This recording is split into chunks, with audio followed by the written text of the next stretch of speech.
So, Ella, you have seen the opening to 2001: A Space Odyssey. A long time ago. Okay. Yes. Okay. Chimps gathered around an obelisk? Monolith? Monolith? Yeah. All right. So I'm going to refresh your memory. This movie starts on a kind of rocky desert landscape. We're watching an ape. He is squatting in the dirt, kind of snuffling around next to this pile of animal bones. And then suddenly he pauses, cocks his head, looks at the pile of bones, and has a world-shattering idea. What if I used one of these bones as a weapon?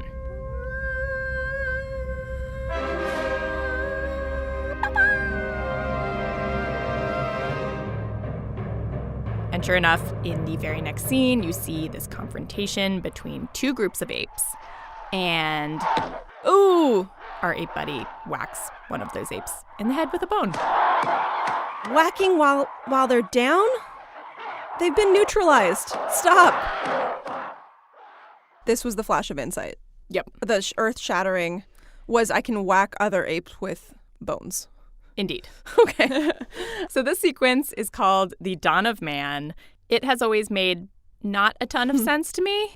But recently I was talking to Erica. Erica Milam. I am a historian of science at Princeton University. And Erica told me what we're watching in those first 9 minutes of 2001: A Space Odyssey is a dramatization of a scientific theory, the killer ape theory. The killer ape theory is the idea that in the long, deep human past, there has to have been some kind of driver that made the human lineage different from all other great ape species. And according to the killer ape theory, that key difference, the key moment in our evolution that split us off forever from our ape cousins, was when we humans figured out how to kill. I feel like there should be like a dun dun dun. Dun, dun, dun. Yes, absolutely. I'm Annie. And I'm Ella.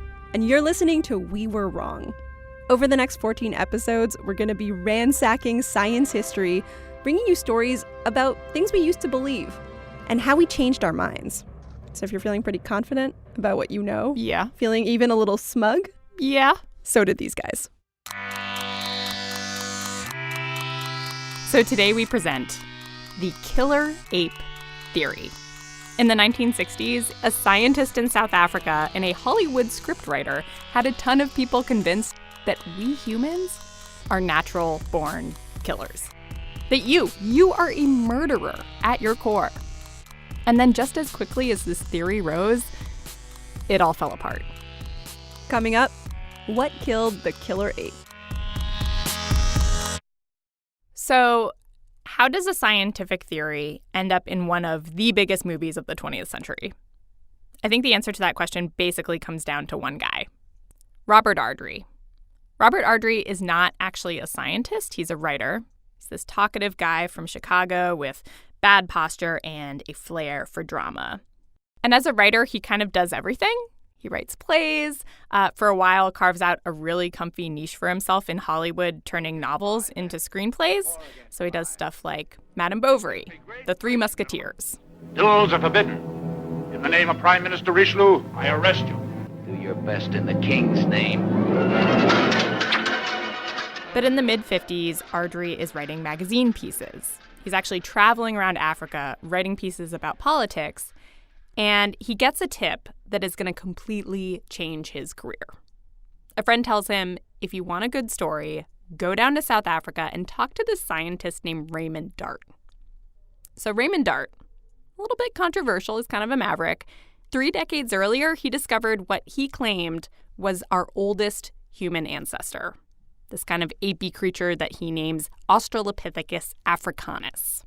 Dart also took a lot of flack for suggesting that humans evolved out of Africa, quite controversial at the time. Of course, he turns out to be totally right about this. And so Ardrey thinks, okay, I'm going to give this guy Dart a shot. So one stormy day, Ardrey shows up at Dart's office in Johannesburg. Here's how Ardrey wrote about that meeting later. A last rare storm of the rainy season darkened Dart's upper-floor office at the medical school. Fossil bones of extinct animals piled up before me. Then I found in my hand what seemed a human jaw. When Ardrich first shows up in his office, Dart introduces him to a jawbone. This jawbone belonged to one of these proto-humans, Australopithecus africanus, and it's pretty wrecked. Like, there's a big crack running down the front of the jaw. The front 4 teeth are missing. And Dart, in the way that Ardrich relates it, Dart takes a very interesting approach, which is he says, I am going to leave you to your own reasoning as you examine this specimen. And so Ardrich talks about sitting there with this jawbone and looking at it and reasoning through, as a layperson, what could possibly have led to the caved-in front part of the jaw and the 4 missing teeth. So here is Ardrich, the writer's reasoning. First, he wants to know, okay, when did this jawbone break? Is it possible that maybe it broke 2 million years after this Australopithecine died? You have a bone lying around in a cave. Someone steps on it. Boom, it's broken. But he figures that probably didn't happen. For in that case, the fragments would have been scattered about. And they're not. Flesh must have held the fragments together to be fossilized as a single whole. Ardrich also thinks... Nor could the blow have resulted in anything but death. He thinks this blow is fatal because the bones didn't knit back together. They didn't heal. And then finally, Ardrich thinks that whatever socked this Australopithecine in the jaw and killed him was not an accident. What? Wait, what? That's a bit of a leap. Like, okay. Wait. He's like, who falls on their jaw at precisely this angle? Nobody. For Ardrich, it is perfectly obvious. One needed nothing but the lay common sense of a juryman to return a verdict that at some terrible moment in ancient times, murder had been done. That being the voice of our coworker Charles as Yes. Ardrich. Nothing but the, what was it? The lay common sense? Yeah. And apparently this is the right answer because... That murder has been done? Yes. Because Dr. Dart then goes on to share with Ardrich his theory, the killer ape theory, and it goes like this. So way back in our history, when our ancestors were just small-brained Australopithecines, we learned how to kill. And not only did we learn how to kill and maim and murder, but according to Dart, killing is what made us human. Killing is what separated us forever from our peaceable ape cousins and put us on this path to becoming what we are today. Killing was the key to our evolution, which made no sense to me. Why would it have been beneficial for our ancestor to have invented murder? Like, why is this good evolutionarily? It's generally not considered good evolutionarily. The concept of murder was deeply tied for Ardrich, for Dart, to the idea of hunting for meat. Hunting for meat is phenomenally useful. For Dart, killing animals for meat, killing each other, even cannibalism, they're kind of all part of the same phenomenon. And Dart thinks he has really good evidence that Australopithecus was indeed killing other animals for meat. He and his students have been looking at these fossils from South African caves, and Dart notices there seem to be a whole lot of humerus bones in those caves. Okay. And to him, those humerus bones look a little bit like clubs. Sure.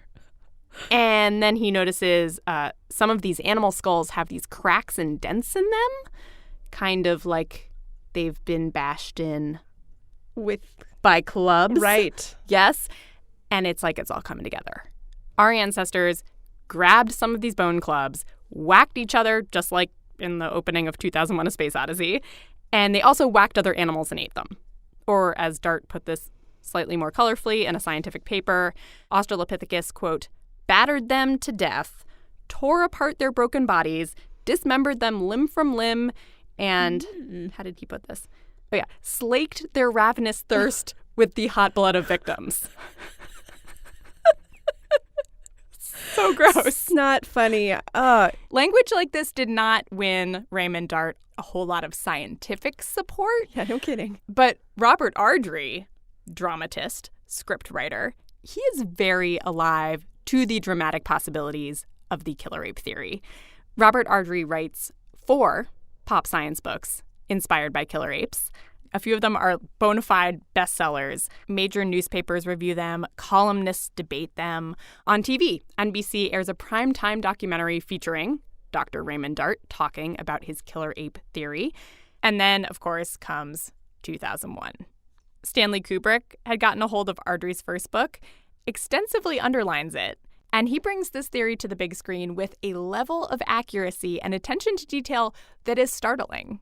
Like, I'd always assumed those apes at the beginning of the movie were just some kind of generic human ancestor ape. I thought they were chimps. No, they are actually recreations of what people really thought Australopithecines would have looked like at the time.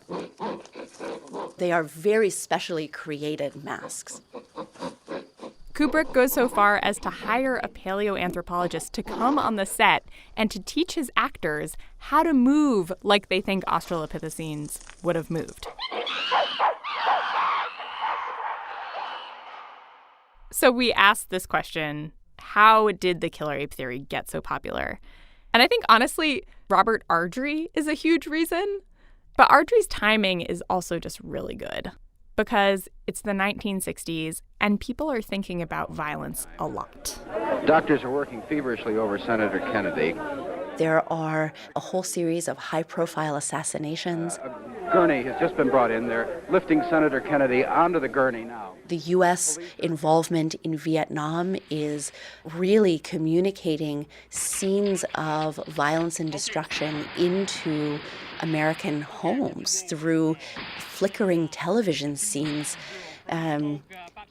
Violent acts that would never have been allowed on TV if they were not real. All right, give me some cover! The assassinations of John F. Kennedy, Martin Luther King Jr., Robert Kennedy, the Tet Offensive, the My Lai Massacre, like this is what is coming through your television screen in the 60s and early 70s. And not that far off from World War II. Right. Yeah. And so it's really easy to imagine people watching this and thinking, like, what is the deal with humans? Like, is this who we are? And then Robert Ardrey comes in with the killer ape theory, and he's like, you know what? Maybe. People are stunned. They can't believe what's happened. One woman's crying. And then it all fell apart. Coming up, we were wrong. The fall of the killer ape theory.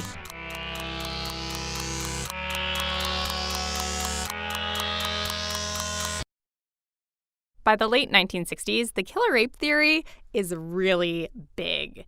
That doesn't mean that everyone is buying it. From the beginning, Dart and Ardrey's evidence seems shaky. There's a lot of assumption built on assumption built on assumption. And starting in the 60s, this paleontologist in South Africa named Bob Brain starts taking down those assumptions. So Dart and Ardrey had read, as you will recall, a whole lot of murder into some dented and cracked fossils. Bob Brain looks at those same fossils and is like, this is just fossil wear and tear. Like, this is what happens when piles of bones are crushed under sediment for thousands of years. And where Dart and Ardrey had sold us this picture of ancient man as this, bloodthirsty, bone-wielding predator, Bob Brain sees something a little bit more deflating. He says, maybe Australopithecines were prey. Like, he finds this Australopithecine skull with 2 holes in it that perfectly line up with the spacing of a leopard's canines. So maybe it wasn't actually man the hunter. Maybe it was man the hunted.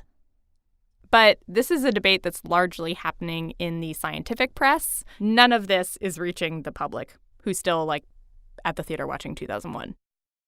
But then in the 1970s, Jane Goodall discovers something that makes everybody pay attention. So a decade earlier, Jane Goodall made us all fall in love with chimps. She's on TV in the 60s, playing with her chimp friends at the Gombe Stream Reserve in Tanzania. The chimps gradually came to realize that I was not dangerous after all. And after about 15 months, I was allowed to approach a small group without attempting to hide. This is from a primetime 1965 documentary. And Ella, oh my God, this is the cutest documentary I have ever seen. Baby chimp. So tiny. It booped her on the nose. Yeah. Oh no. She has made friends of wild animals, and in so doing, has been able to observe them at closer quarters and in more intimate detail than has ever been managed before. And all this chimp cuteness works amazing for the killer ape theory, because remember, chimps are supposed to be the path not taken. We are the killer apes. They are the peaceable, cuddly nose boopers. And then in the 1970s, Goodall pulls the rug out from under us. When Goodall first goes to Gombe, there's only a single group of chimpanzees. And between 1960 and 1974, that single unitary group has actually split, and there's now two social entities, one in the north and one in the south. And in 1974, the male chimps in the southern group start getting murdered. So one of the first hits in this chimp war, as it comes to be described, is on one of Goodall's favorite chimps. It's an older chimp named Goliath. And he's cornered by a group of 5 chimps from the northern group. And he's savagely beaten so much that Goodall reports that he can no longer sit up. She later sent some of her assistants out to try to find him to see whether he'd survived, but they never found him again. And the same thing happens to other males in the southern group. So by 1978, there is no southern group of chimps anymore. So that's what's going on with the males circa 1974 in Gombe. What's happening with the females is actually, in my opinion, more disturbing. The main culprit, if you want to use that word, is Passion. So Passion is a female chimp. She has 2 kids, a female chimp named Pom and a male chimp named Prof. And one day, Goodall gets a call over her radio from Gombe that Passion has been seen eating another chimp's baby. Passion goes and kills the infant of Glicka and then brings that dead infant back to Pom and Prof and shares the meat as if it is normal prey. Passion ate another chimp's baby? Yeah. 8. And this keeps happening. Over the next year, Passion and her daughter, they kill and they eat 2 more baby chimps from their own group. Why is their group still hanging out with them? Good question. Sorry, you were saying something about Goodall. So Goodall describes being out in the field and watching Pom, the daughter chimp, and Passion, the mom. They're sitting next to this other mother from their group called Little Bee, and Little Bee is holding her baby. Oh, God. And Goodall describes seeing Pom, the daughter, turn to look at Little Bee's baby and reach out her hand towards the infant and then look back at her mom like, hey, what about this one? And Goodall actually tries to stop it. She starts, yelling, throwing things, trying to make a racket and distract Pom so that Little Bee and her baby can get away. And they do. But Goodall is horrified. One of the things that she says is that her vision of chimpanzee nature was never the same. That this fundamentally changed the way that she thought about chimpanzees as a species and the kinds of social behavior that they were capable of. Chimp violence is a problem for the killer ape theory. Like if Dart and Ardrey are saying that the key thing that separated us from all the other apes was our ability to kill, explain chimps. It can't be the thing that made the difference. So the killer ape theory died. And in the end, it wasn't one thing that killed it. There was a whole range of evidence from paleontology, anthropology, evidence from other primates. All of it came together to say, you know what? This theory doesn't really hold up. In fact, we're not even sure that Australopithecus africanus was our direct ancestor, though obviously they were in the family. And frankly, it's kind of a relief. Killer apes, along with, whatever other problems it might have, was an incredibly cynical theory. And these days, it kind of seems like the pendulum is swinging the other way. Like scientists are looking at the fossil record and they're not seeing a whole lot of evidence of violence. Instead, they find we were really compassionate That's Agustin Fuentes. He's an anthropologist at Notre Dame. We developed not only the ability to hurt one another, but what seems like we spent more time feeding elderly who have lost all their teeth, or caring for, 5-year-old Homo erectus who had a congenital defect, or helping individuals with broken legs or limbs. So there's really good evidence in the fossil record that we began to care for one another in ways that go way beyond what other organisms do, well before there's good evidence for us whacking each other over the head on a regular basis. I mean, yeah. Of course, this is a thing that we do really well.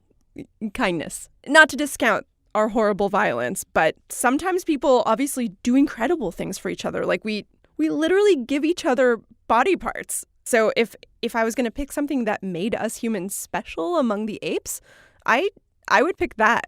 Yeah, so scientists are also thinking along these lines. They're thinking that actually what makes us special and different from other apes, it isn't murder, it's cooperation. But that can also cut both ways. Cooperation allows us to build hospitals and save lives and change the world for the better, and to do, awful things, genocides, atrocities, torture, economic inequality, racism. All of that needs cooperation. So I think what we got to get away from is this idea that we're hardwired to be good or bad. We have the capacity to be the worst thing on the planet and the best thing on the planet simultaneously. So Annie, last thing before we go. Yes.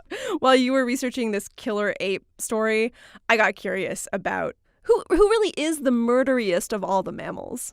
The murderiest? The most murderous.